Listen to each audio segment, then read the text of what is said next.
তোমরা কি ভাবছো বন্ধুরা, ডিম নিয়ে আজকে ম্যাজিক খেলা দেখাচ্ছি? না না, ডিম নিয়ে আজকে ম্যাজিক খেলা দেখাচ্ছি না। আজকে করে দেখাবো ডিম পাতুরি। তার জন্য ডিমটাকে ভালো করে সিদ্ধ করে ছাল ছাড়িয়ে নিয়ে পিস পিস করে কেটে নেব।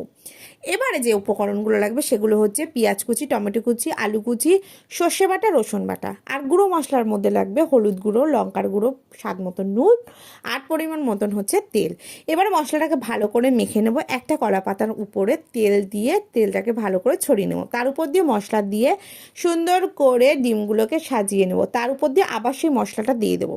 এবারে একটা কড়াই গরম করে লো আঁচে রেখে দেবো। তার উপর দিয়ে কলা পাতাটা দিয়ে 10 মিনিট ঢাকা দিয়ে রাখবো। যখন দেখবো আলুটা সিদ্ধ হয়ে গেছে তখন কড়াই থেকে কলা পাতাটাকে নামিয়ে দেবো। তার উপর দিয়ে আরেকটা কলা পাতা দিয়ে উল্টে নেব।